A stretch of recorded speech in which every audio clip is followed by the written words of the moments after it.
ahead and introduce yourself, kind of give us an introduction to who you are, how you got into this position to run for office, just a little bit about you. That'd be great.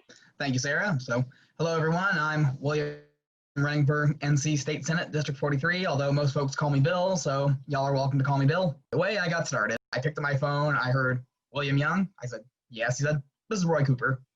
And I was driving. I had to pull off sight. I was stunned.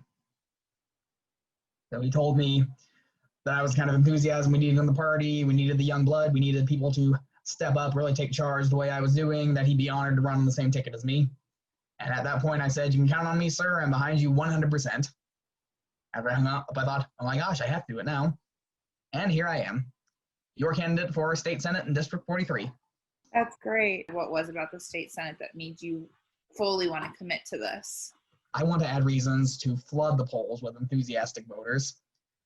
Some reasons we can eliminate. Reasons like I don't like either candidate, that's for the people to decide, but reasons like I can't get off work, I don't think I have the proper ID, those we can throw out the window, and that's something I definitely would want to do up in Raleigh, is throw voter ID laws out the window. So what do you think that you have to offer that your opponent does not? Honestly, what I believe I bring to the table opponent no longer has is a perspective and fresh experience and a willingness to step out of party lines, step across the aisle, and just not be so confined to what the leadership says. In my mind, I've got a fresh perspective. I'm brand new, not owned by anybody. I think she's been too comfortable because out of the 5 times she's run for office, 3 of those times she's run unopposed. And any politician running unopposed is 100% unacceptable to me. More fun question. If you could have dinner with anyone at all, living or dead, who would you choose and why? This may sound a bit cliche now. It's honestly just happened recently. I would love to have dinner with Chadwick. I'd love to sit down with him and talk with him and ask him how he feels as a person, being the kind of inspiration he is, and ask him how it feels to be a Carolina boy who's become a star. Do you believe that systematic racism exists? Oh, absolutely, 100%.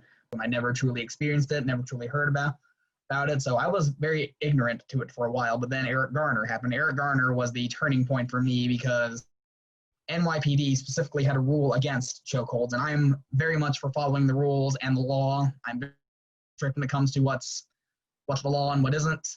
So when he used an illegal maneuver on him and killed him, and he wasn't even reprimanded for it, that's what did it for me. That's what really opened my eyes and made me start thinking and learning about systemic racism and how much of a problem it is in this country. And it's only gotten worse since then. Do you support Medicare for all, and why or why not? Yes, I believe Medicare for all is 100% correct. Healthcare is still something people deserve because people can't have life, liberty, and the pursuit of happiness if they're dying and can't afford treatment. What do you believe to be the greatest threat to the United States today?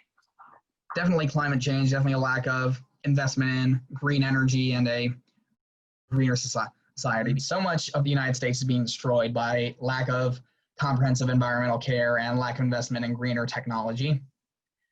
That's definitely one of our greatest threats.